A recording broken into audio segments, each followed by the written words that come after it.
up at 7, my days seem more than I prayed for. Got dressed to head out and ride to school on my skateboard. New kid in class, I sat alone taking notes while the hoodlums were making jokes at the clothes that my mama paid for. Seemed like everyone was a part of some gang invasion. Tattoos and initiation, parole and some on probation. Soaking up the vibe as I study for information, cause lately I've been deprived of a normal day. But today on my way to eat lunch, some kid approached me. He told me we should be cool if only he got to know me. Cause on the side of town I would need some protection. It's crazy, reckless and dangerous unless I'm some sort of gangster. I'm only safe with the police. He said his name was, I dapped him up at the buses. Was kinda skeptic about him at first cause I didn't trust him. And the more I got to know him, I couldn't tell what his motives were, hoping that he was sincere. Something told me let go, but the only thing on my mind was patience. Searching twice for a different life, I was tired of waiting. Plus me and had similar views and conversations infused with knowledge, mainly about school and college. That was my truth, but regardless, he was type cool when I was with him. Introduced him to my family, they were rocking with him. My mama told him, make sure you look out for my son. And before she could finish her sentence, he quickly just interjected and said, don't you even stress that I got it under control.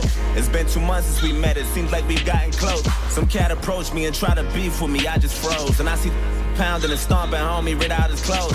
Called me his brother and told me he got me to the fullest. Even if that means bullets, bullies, gangs, AKs, and choppers to their killers. That's the realest shit I ever witnessed. A few weeks later, my uncle sold me a Honda Civic, a 93 with no license plates and no registration. Just thinking about every place I'ma go when I finally get it.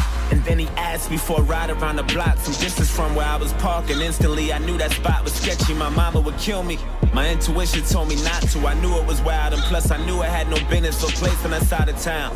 And I read about some chick who went lurking without a sound and got murked and a body found in the dirt with 1,000 rounds. It was worse than abandoned buildings, abandoned villas, and scammers and killers provoking gangsters. But maybe I'm overthinking. Maybe I might be straight just as long as I pump the brakes and try not to think about it. Just trust I'll be fucking safe. And then I told him, let's go. Hop in. He dabbed me up, started telling jokes the whole ride there. Had me cracking up as we were getting closer. I felt funny, my stomach turned. And then he told me go left, make another turn, go right, and drive slow. As I looked, it was all abandoned and quiet, not a single person in sight, and nobody standing. And right when I pulled the car to the side, he said right here, sit still, turn the car off and chill. And I started to panic, he told me relax. Then he pulled the keys out the ignition and hopped out and laughed. Then my light flashed in an instant. He inched to my driver door and I tried to lock it. I couldn't. He ripped me right out my seat and then grabbed the side of his jeans and then put out the shotty. And all I heard was a screech and he shot my arm into pieces. I'm thinking I must be dreaming. And another shot to my chest and my stomach squeezing my breath from my lungs collapsing. I'm down on my fucking knees asking him why.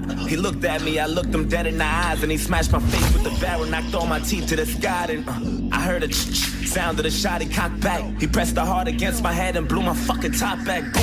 I'm still conscious, I'm breathing. I'm still moving, no clue as to why I'm not dead. All this blood that I'm losing and I heard my car drive off. Then I looked up and seen the sun and that was all that I saw. Then I heard my conscience tell me, get up, nigga, get up. You're losing blood, oh my. Don't fall asleep or you'll die. Stay awake and move as much as possible, there's no time. Find some help and try to yell, you ain't too well, oh God. Wake up, nigga, wake up.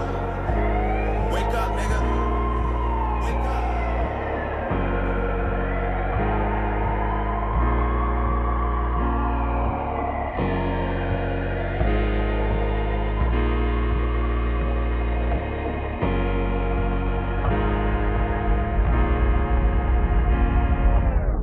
Woke up at 7, my day was worse than I prayed for. Got dressed to head out and down the stairs from the 8th floor. New kid in class, he sat alone taking notes while my niggas were making jokes at the clothes that his mama paid for. Had no family but was cool with the local gangsters, tattoos, and some on parole and probation for breaking rules. That life was all I knew, all I wanted to do was cruise, smoke weed and say fuck school. Wanted guidance cause all my role models I would look up to was indicted, the young dudes with no logic. I went to church to the pastor, said fuck you, now violent.